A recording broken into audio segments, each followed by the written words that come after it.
My wife is staying in a nearby hotel and won't answer calls or texts. My wife and I have been married for 8 years this October and had been dating for almost 3 before that. We have had some really amazing memories together. We've been able to travel some, have 2 beautiful children, and have generally been pretty problem-free throughout our marriage, other than the occasional fight over something silly. One thing I do have to explain is that in the months before we were to be married, I found that she had been sending emails and talking to an old boyfriend of hers. When I found out, she deleted all of the evidence and swore on her life that it was nothing bad, that she was just tying up loose ends and nothing more. Of course, not knowing the context was more difficult for me than anything, but I decided to forgive her, perhaps foolishly, and proceed with the marriage, and we've been together with no infidelity ever since. I can't say I have regrets because I have 2 perfect children and a relatively happy life. However, during COVID and being cooped up together so much, we started getting short with each other, and I could tell she wasn't very happy. After our kids were born, 7 years ago, she was frequently sleeping in the same room with them because she nursed and said it was easier. She did have postpartum depression, and we never really made a good transition out of her being in another room. I more often than not was asleep in our bed by myself, although we were frequently intimate. I always had to wonder how she was spending her time on her phone, so I asked her if there were any conversations that I should know about. She swore up and down there was nothing, but I found where some copies of Twitter DMs had been sent to her old email address as notifications. It seemed to be nothing racy, but it was a guy referring to an old conversation with her and asking if they could keep in touch through Twitter after she deactivated her Facebook. I was pretty livid because she had gone out of her way to delete all of the evidence, once again, leaving me assuming the worst. I asked to see her phone, for the first time in years, and she appeared to be ready to physically fight me to stop me from seeing. This is where I messed up. I was so upset and angry, I grabbed the phone and threw it on the ground and told her to leave. I was furious and knew that if we didn't separate ourselves, it would be worse. She did leave and has been staying in a hotel for over a week now. She won't return my calls or barely responds to texts, and I have the kids here with me raising them alone. She says that I was invading her privacy and that I am controlling, but this was honestly the first time that I'd asked to see anything of that sort in years. Now she acts like saving our marriage is a lost cause, and I've apologized over and over for breaking her phone and losing my temper. I know it all looks bad, but I truly don't think she has been fully cheating, as we've been very careful during COVID, and we live very far from the person she was talking to. On the other hand, it seems like there's been no interest in fixing any of this, and she won't tell me if she is moving out or what she wants to actually do. She doesn't seem interested in getting help, and I truly don't know what to do. She says she wants space, but we have had a lot of space between us over the years. In Reddit's professional opinion, does this sound like a lost cause? Update. My wife finally had a conversation with me this past Friday and admitted that she had applied for a job 4 hours away in June of this year, and that they called and offered it to her this week, and she accepted. The job is a temporary contract-type position in a creative field where she has no experience. They didn't do a sit-down interview or ask for a portfolio. Reviews of the company are spotty at best, and it seems that they're hiring someone green to run through the grinder and pay less than the market average. The location is also in the busiest and fastest-growing area in our state, and the rent for the house she's planning to lease is double that of our old mortgage. She claims a mom group of friends in the area helped her find it. She has hardly accepted any responsibility for the secrets and lies. And as others had suggested, it appears she used our altercation as the perfect opportunity to leave. I have plenty of blame in all of this too, but making moves behind my back and hiding things for months is truly typical behavior for her in this situation. She came by to see our kids for an hour before leaving. She actually spent a few minutes with them. While I was putting them in the bath, she was getting decorations for her new place out of our storage shed. She insists on everything holy that there is no one there she is going to, but that we've been fighting for a while, referencing every hiccup we've had in 12 years. There were never any attempts from her to improve the marriage or communicate about these supposedly unfixable problems. I'm going to a lawyer next week, and I've cut off contact with her in the meantime. I, 34 male, caught my girlfriend, 39 female, in the act with another man. She 100,000% insists that it wasn't what it looked like. A few nights ago, I went to her house because we had plans to spend the evening discussing some recent issues we'd been having. It was nothing too serious for me, and she had not indicated that there was anything seriously wrong once, so I pretty much expected to have a heart-to-heart and then spend the night loving her. For a few hours prior, I texted her something along the lines of, "Hey, what's the plan for this evening?" This was followed by another 2 over the course of the hour. She naps and sleeps pretty deeply sometimes, so I just went to her house, per the informal plan. Upon arrival, I put my key in the door, and it appears that the lock had been changed, rendering the key obsolete. I knock several times, then ring the bell a few times. Nothing happens. Then I call and get 2 rings, then voicemail, suggesting it was rejected. I called again, and this time it was rejected a bit faster. I checked the Find My Phone app, since we shared locations with each other, and the phone was showing as inside the house. New lock, lights off, no answer. I got creeped out and worried about her and her children. I walked around back and tried one of the ground level's windows, which let me into the dining room, then proceeded to her room upstairs. I reach out to touch her figure under the blanket, and she is actually he, saying, "WTF, man?" It was either go nuclear or GTFO. And trying to avoid prison, I opted for GTFOing to my sister's house just a few houses down the street. Fortunately, the family was there, and I had good emotional support. I received no contact from her, other than the picture of the open window, which came after 2 freaking hours, and only in response to me finally texting her to ask, "Do you really not have anything to say?" At this point, I lost it and delivered a very definitive blow to her psychologically, agreeing with something her ex said a few years about that she was very self-conscious about. As a side question, I hope I can get thoughts on how inappropriate it is to yell hurtful things at someone you just caught in bed with another man that has not bothered to apologize or explain themselves. I am apparently a disgusting human being that is at least as outrageous as me finding her with him. The next day, I didn't get to speak with her until late afternoon when she finally responded to my messages and unblocked my number. It was blocked because I was so hurtful with my mean words. Here's her answer to my, "What in the holy duck?" He is a friend of the family since childhood. He recently came out as not straight and had just moved to our city and messaged her to reconnect, platonically. So, you see, it simply wasn't cheating. Even if it was, him shirtless, me unable to verify anything else before red spirals started to swirl, I never would have considered that cheating, and I wouldn't have expected you to be upset by it. And then, too, we snuggled and I just felt like you lost interest in me, so I wanted to feel that human connection. And finally, if you had been there, I wouldn't have wanted that affection.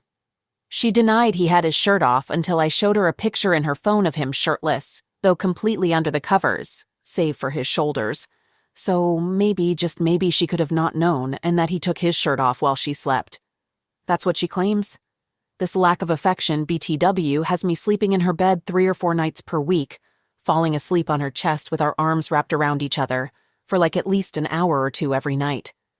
We have Zex 2x a week on average, which hardly seems like a dead bedroom to me, and when we bang, she says it's amazing every time.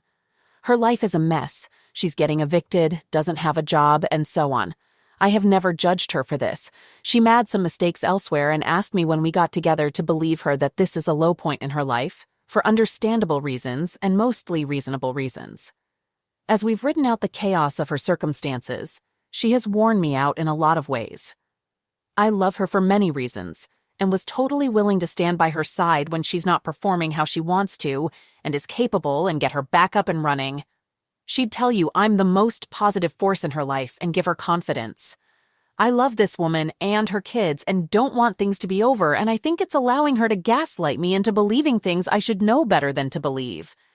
Is it even remotely possible she wasn't ducking this dude? If she spent more 4 or 5 of her words on how badly I hurt her, and maybe 1/5 of her so apologizing to me, is it possible she doesn't even love me at all? Do phones ring in such a way that what I heard as call rejection could have been something else? Do believe her? Or do I run as fast as possible or something in between? Update.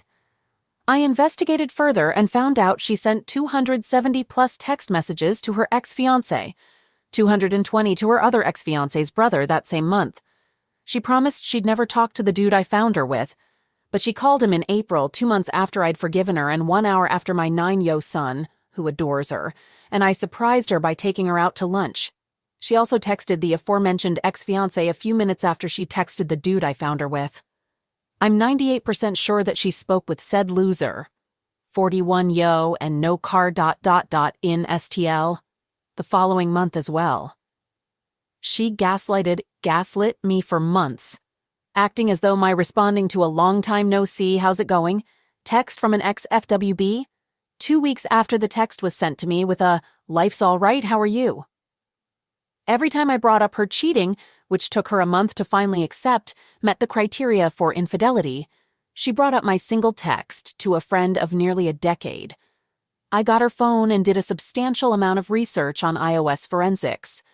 I looked through the various database files within the iPhone, as well as pulled data from her Snapchat account, Google location, etc., and found even more. The day or two before I caught her, she had first signed up for Tinder, just to see what it was, and second, friended a few old guy friends.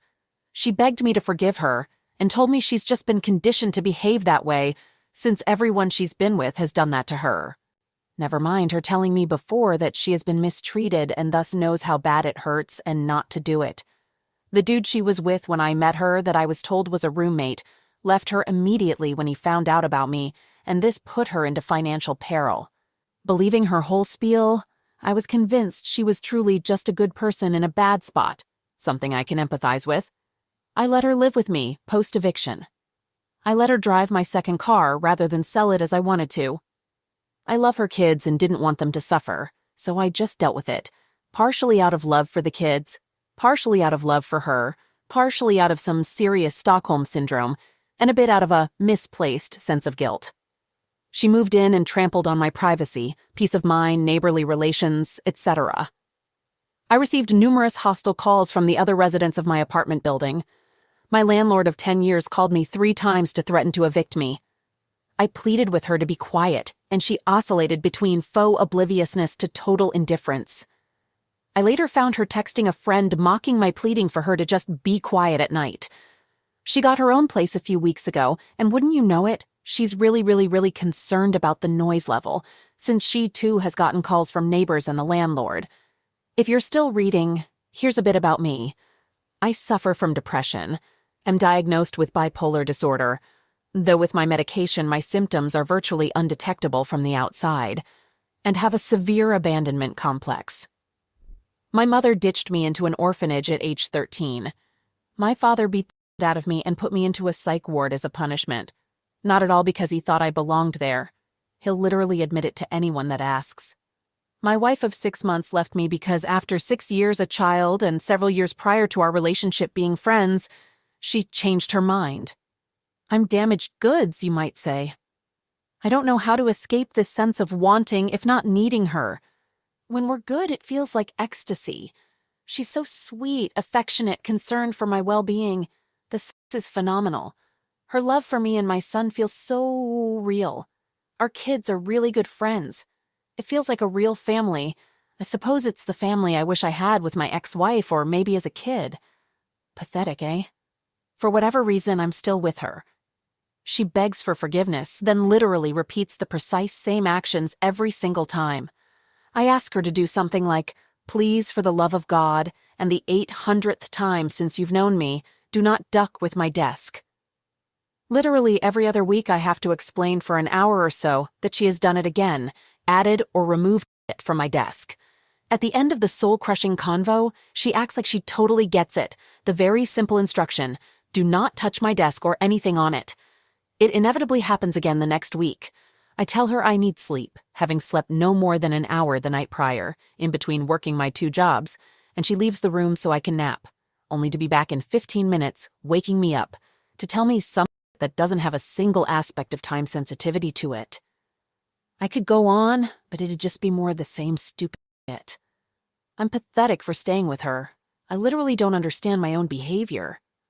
Oh yeah, I found out yesterday she stole a $2,000 check from me and cashed it. Upon calling her out on it, she has ghosted me.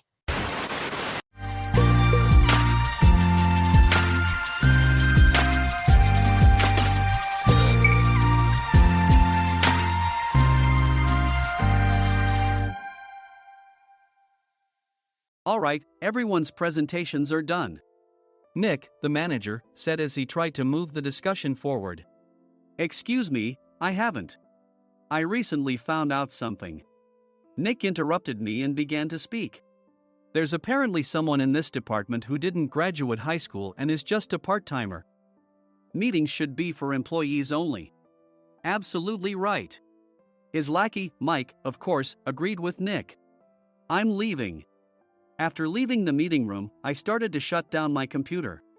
I noticed that an email had arrived, not in my personal inbox, but in the company's shared email. Thinking, there's no point in speaking up, no one will listen, I went home quietly. The next day, I heard a commotion from Nick's desk. He was staring at his computer screen, his face pale. Nick! Is something wrong? Mike looked at the screen with him. And he turned even paler than Nick. Why is he so angry? Knowing the reason for Mike's distress, I thought to myself, serves them right. My name is Adam. My mother passed away when I was in the 9th grade, and I was raised by my father. Well, you could hardly call it being raised. After my mother passed, my father changed. He drowned his sorrows in alcohol, and though he still went to work, he squandered our living expenses on horse racing. Because of that, I had to start working part-time as soon as I entered high school. Every month, I went to the convenience store with bills in hand that couldn't be auto-deducted from my father's account. Even though I endured it because I didn't want to be alone, I reached my limit in my second year of high school and dropped out. I found a live-in job at a distant inn. Thank you for everything. The day I left home, my father, still staring at the TV, spoke. Take care. That was our last conversation. Back then, 18 wasn't the age of majority, so I needed my father's permission to work, and I couldn't hide my place of employment. Yet, my father never visited me even once. I kept working just to survive, and before I knew it, I was 42. Years of hard work paid off, and I was transferred to the headquarters. I was thrilled to be recognized by the company, as I thought I'd be working in the field until retirement due to my lack of formal education. Listen up. Our work can change the future of our employees. Don't drag us down. On my first day after the transfer, Nick, dressed in an expensive suit, spoke sternly. There was a reason for this. Our inn was located in a prominent tourist destination, known so well that everyone in the state could sing its commercial jingle. At its peak, we had 5 locations within the state. But that was long ago.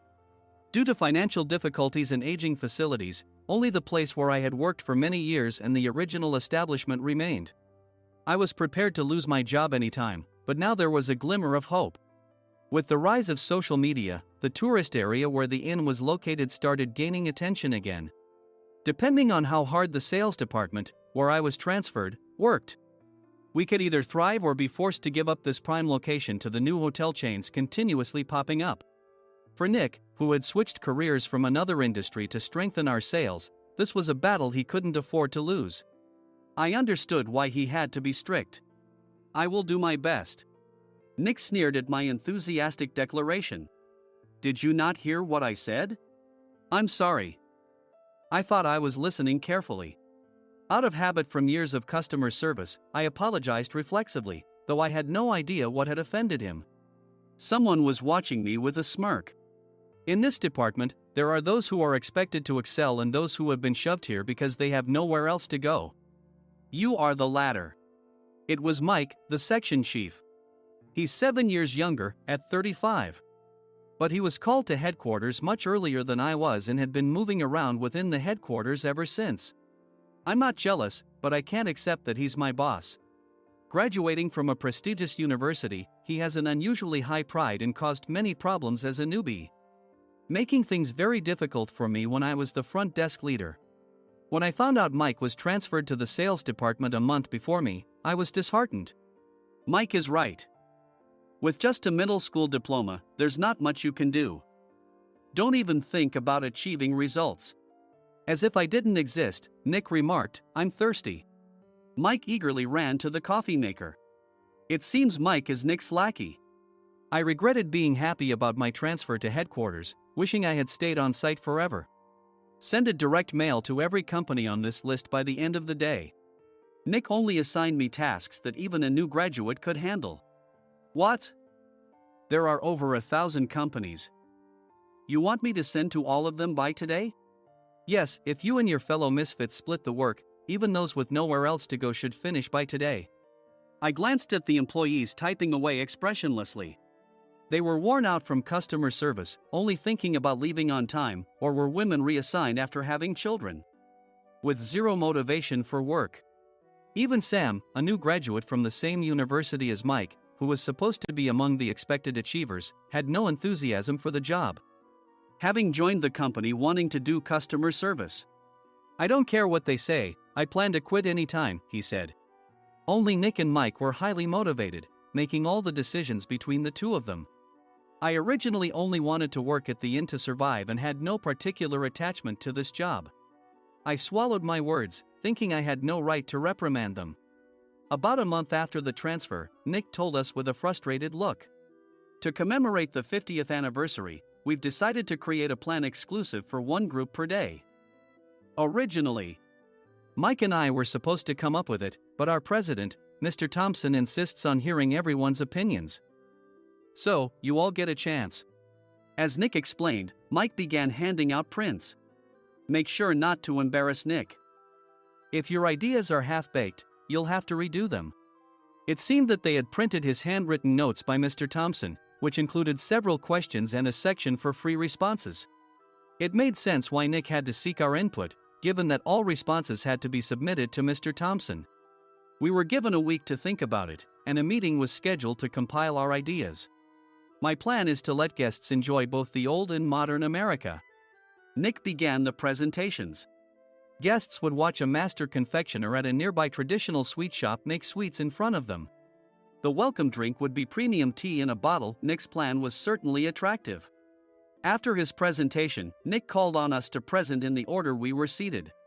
Just as I stood up for my turn. All right, everyone's presentations are done. Excuse me, I haven't. I recently found out something. Nick interrupted me.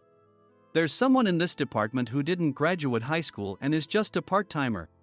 He was likely talking about me. I joined the company as a part-timer and was made a full-time employee when I turned 20. That was 20 years ago, so Nick and Mike probably had no chance to know until recently. Meetings should be for employees only. Absolutely right.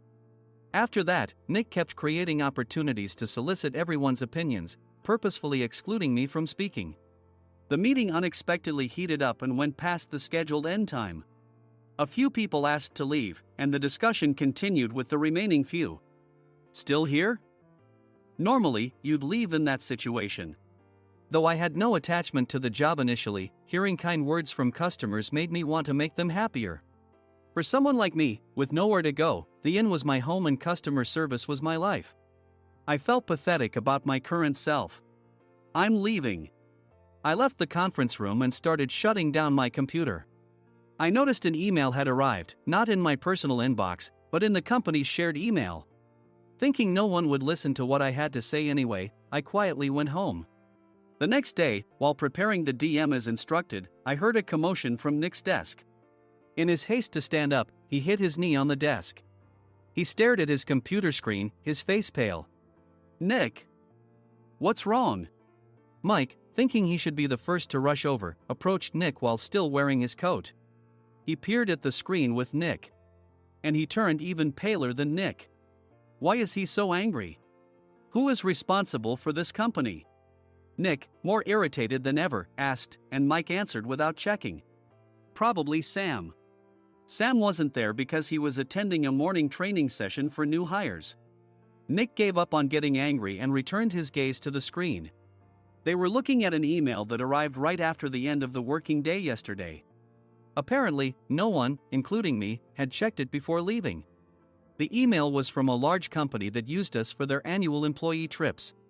The president and executives of that company also frequently used our services personally. President of the company, Mr. Mason himself had declared that neither he nor his company would ever use our services again. Well, some companies cancel their employee trips or stop using our services due to financial struggles. Let's just move on. Mike kept wiping the sweat from his forehead with a handkerchief.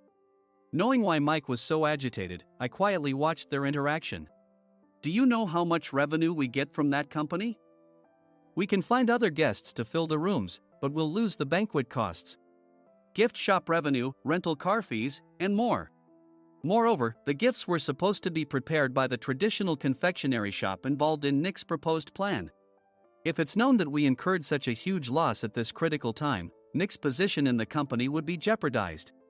Nick took a deep breath, seemingly trying to calm himself. All right, Mike. Go to New York right now and apologize to Mr. Mason. What? You're coming with me, right? I have urgent work to do. I trust you, which is why I'm entrusting this to you. Please. Mike, believing Nick's sincerity, agreed with a determined look on his face, saying, yes. That's Nick for you.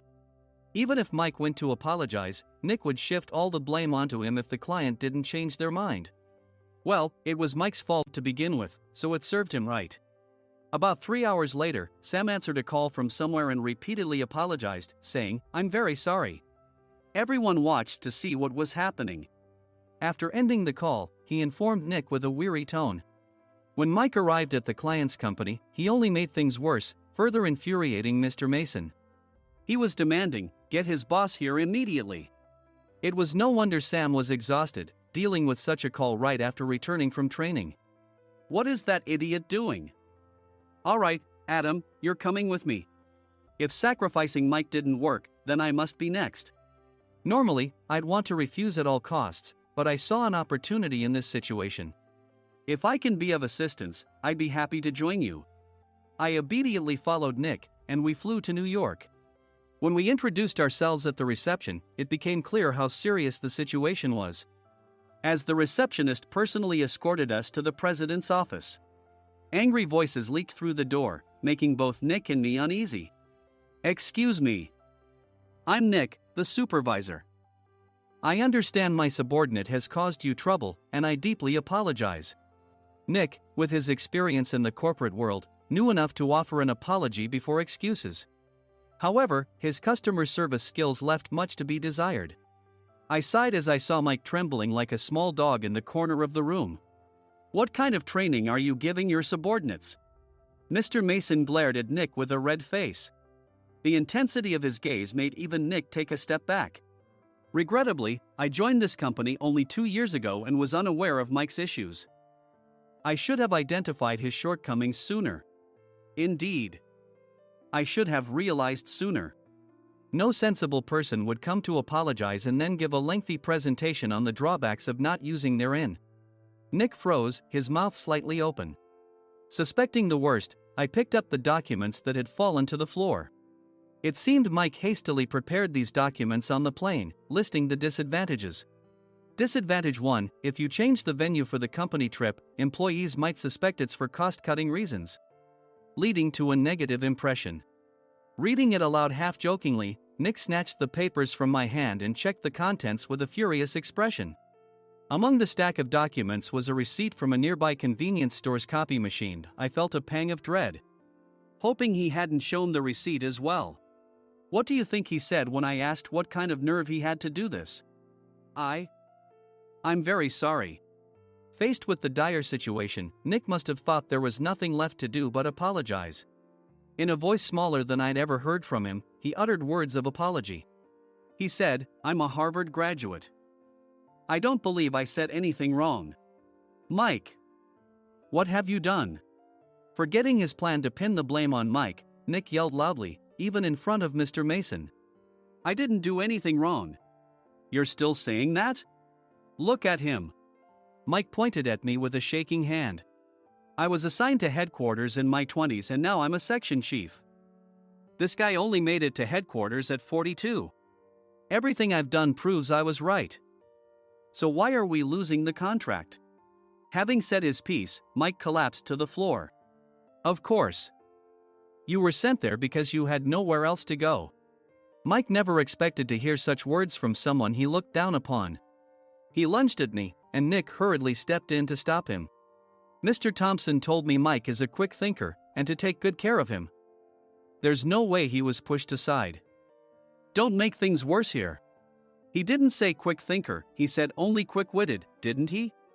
I don't remember that part. I recalled the many troubles Mike caused when he was a newbie. When Mike was on the front line, his pride was so high that he never apologized to customers. Customer service, especially in our job, doesn't work alone. It brings both good and bad situations. If the front staff or housekeepers made mistakes, or the cleaning company didn't properly clean a room, one had to apologize to the customers regardless of personal fault. Mike, in such situations, would never apologize, insisting he wasn't at fault.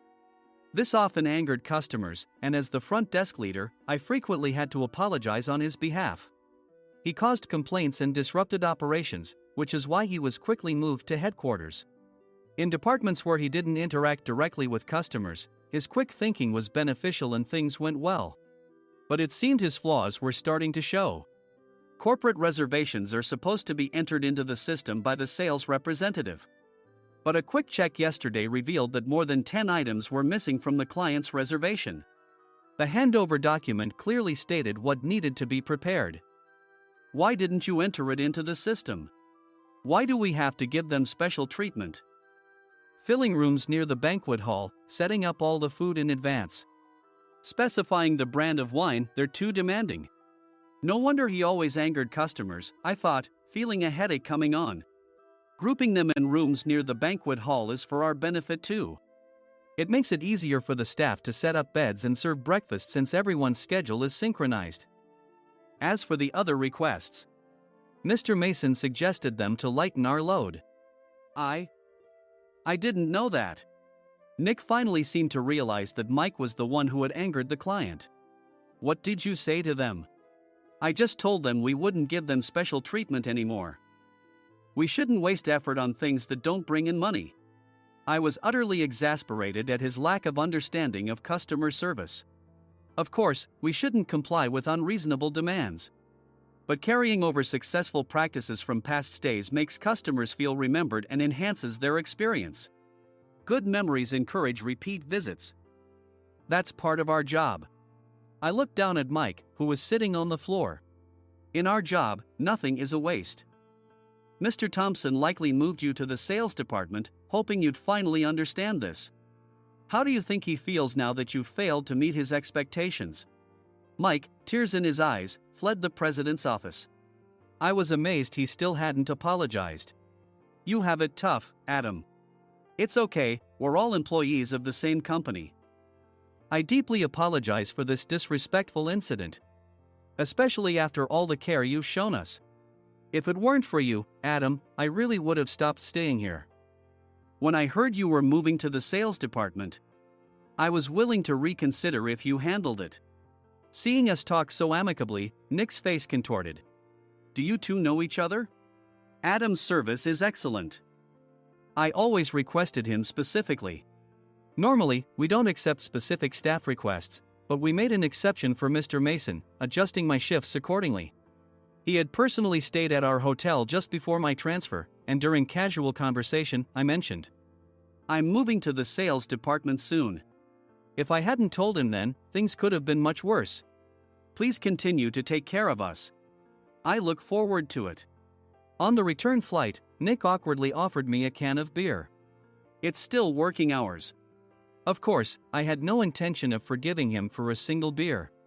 Nick might try to pin everything on Mike and avoid any consequences. While pondering this, a startling fact came to light.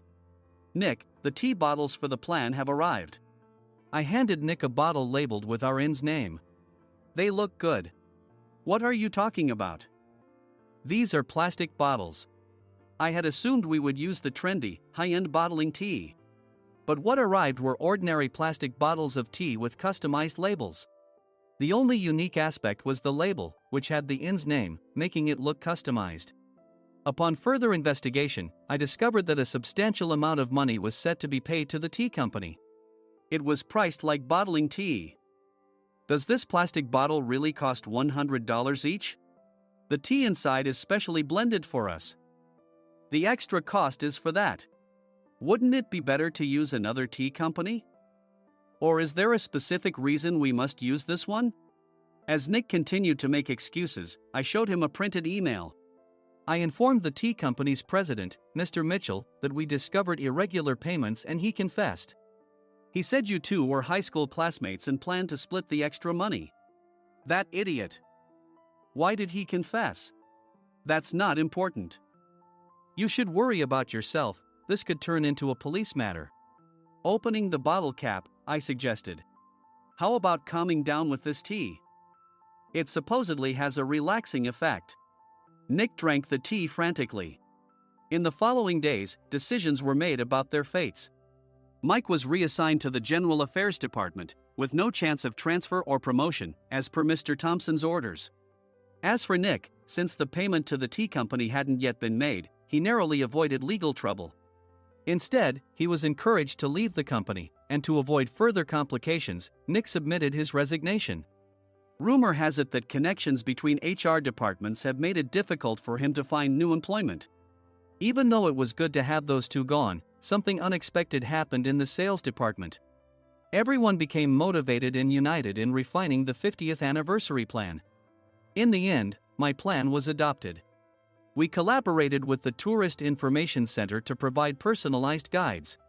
The plan, tailored to the number of guests, was truly special for the 50th anniversary. Hey, is Adam's family coming to stay? I immediately booked that special plan for my family. Sam noticed it on the reservation list and quickly picked up on it.